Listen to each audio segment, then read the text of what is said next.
전기 스위치를 누르면 금방 불이 켜지는 시대를 살아가고 있습니다.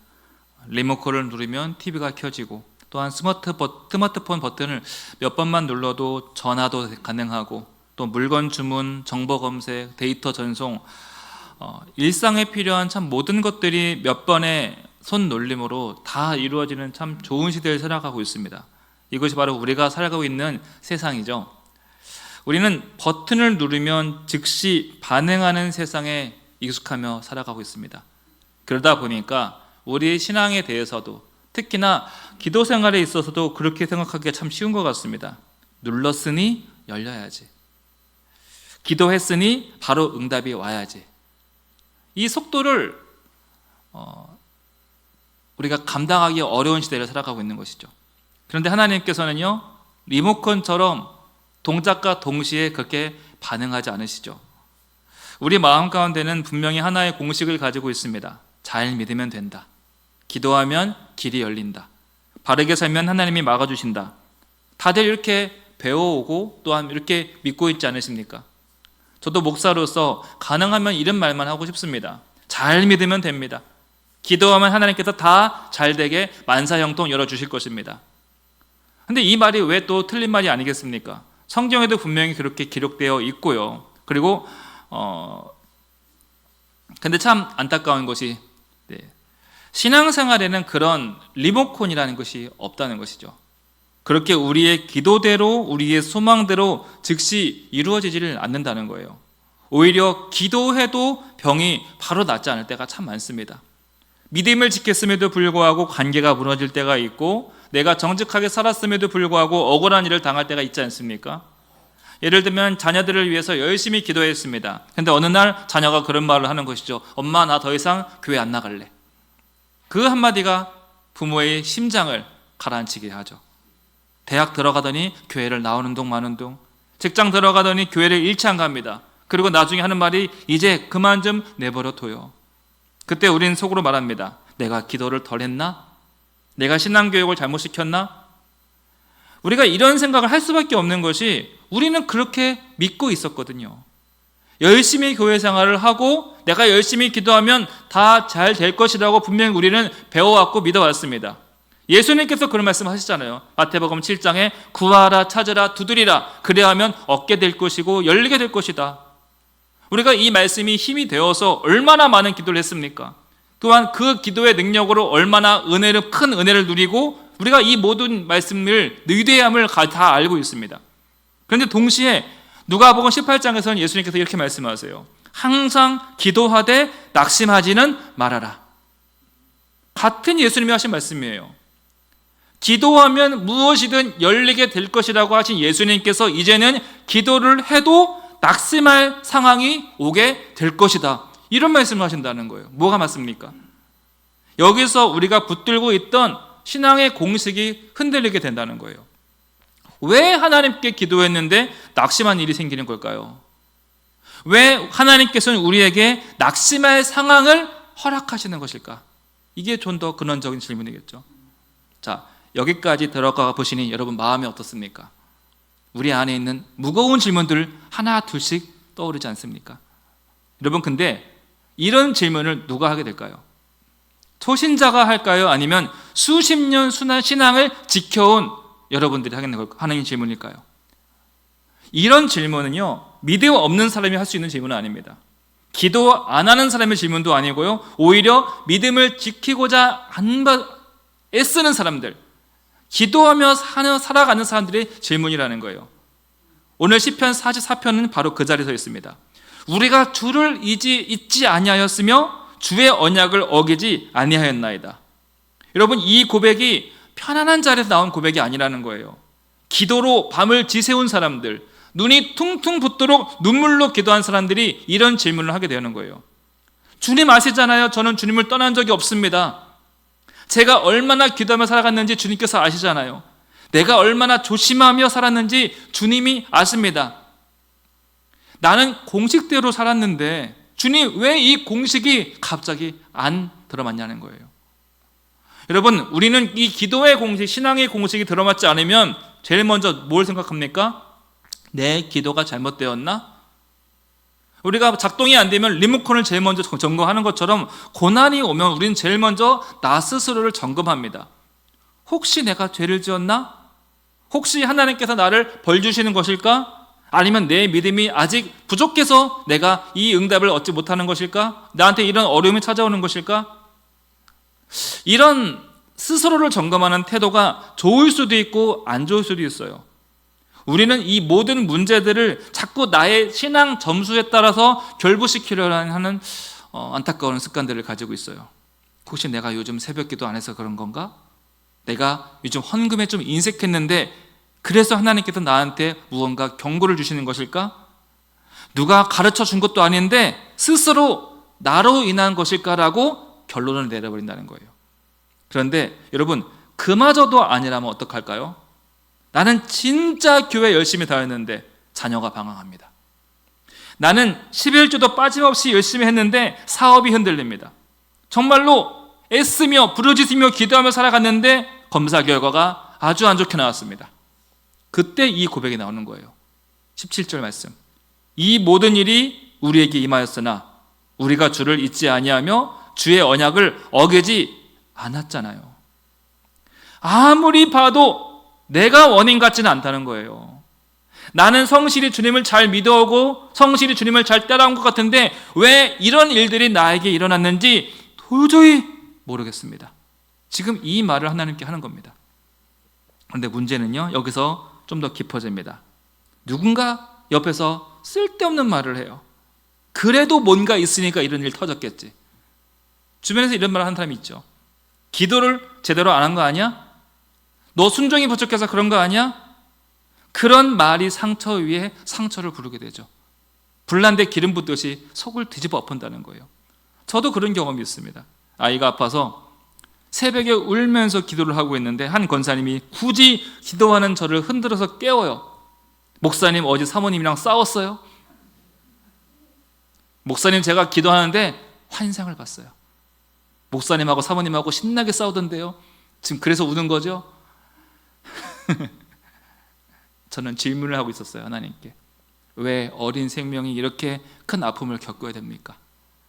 왜 기도하는 사람을 흔들어서 이런 소리를 내가 들어야 되는지 모르겠습니다. 설명이 되질 않는 거예요. 그때 저희 기도가 이거였어요. 주님 진짜 모르겠습니다. 주님 진짜 모르겠어요. 그런다고 여러분, 제가 기도를 멈춰야 됐을까요?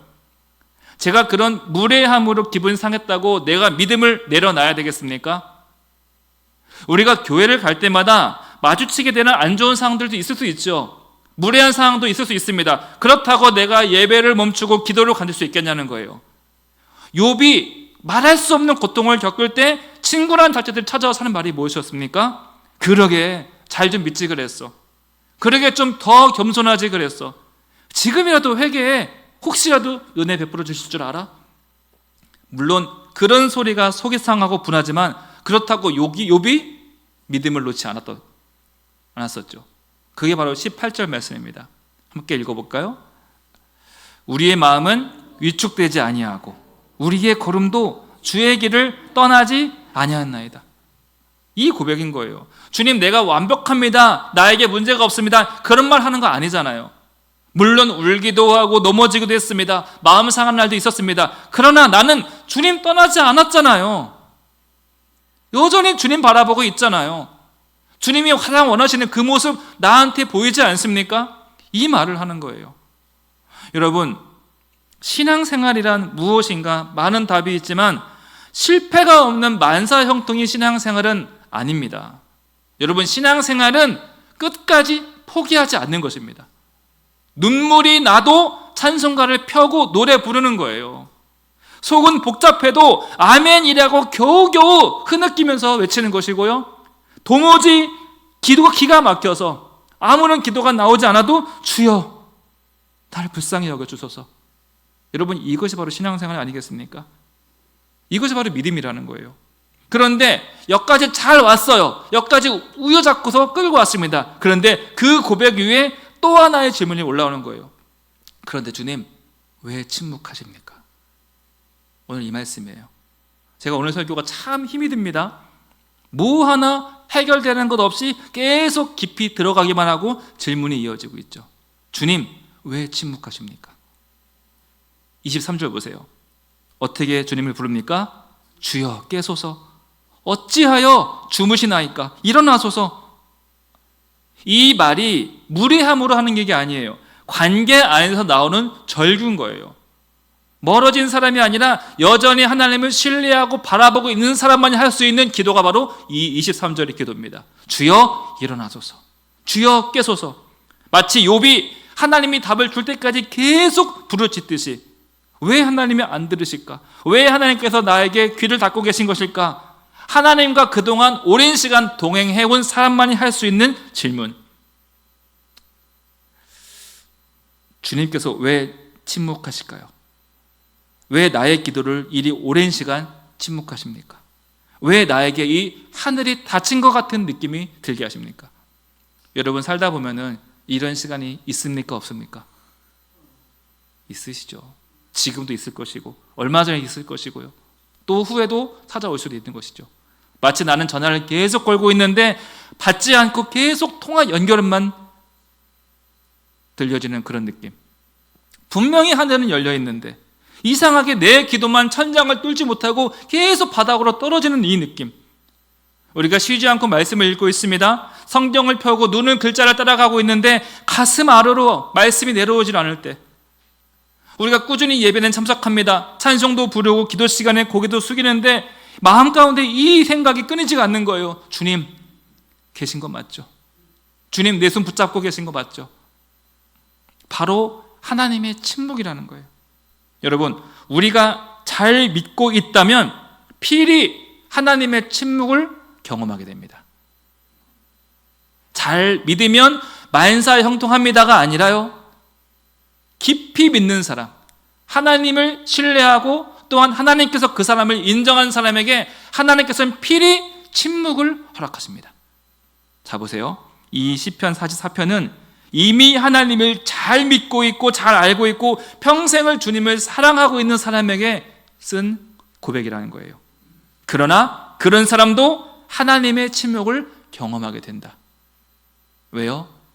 예수님마저도 하나님의 침묵을 경험해야 했습니다. 잘 믿었으니 만사형통이라는 공식을 원하는 우리에게 하나님께서는 거꾸로 말씀하세요. 너희가 잘 믿었으니 침묵을 알려주시겠다는 거예요. 그렇다면 여러분, 우리는 왜 안 들릴까? 왜 내 삶이 이렇게 어려울까? 그것이 아니라 더 중요한 것을 붙들어야겠죠. 하나님께서 의도적으로 침묵하셨다면 여러분, 침묵도 하나님의 응답이라는 거예요. 하나님께서는 여기까지 가길 원하십니다. 침묵도 하나님의 계시이고 침묵도 하나님의 경륜이고 섭리이다, 이것을 알게 원하신다는 거예요. 오늘 말씀은 우리를 여기까지 초대하는 겁니다. 우리는 침묵을 하나님의 부재, 나의 믿음 없음으로 쉽게 오해할 수 있습니다. 왜냐하면 우리는 그런 시대에 살아가고 있잖아요. 말이 없으면 관계가 끊어지는 관계. 답이 없으면 우리는 어떻게 받아들입니까? 거절로 받아들여요. 그것이 사람들이 살아가는 방식이에요. 우리가 그렇게 살아가고 있거든요.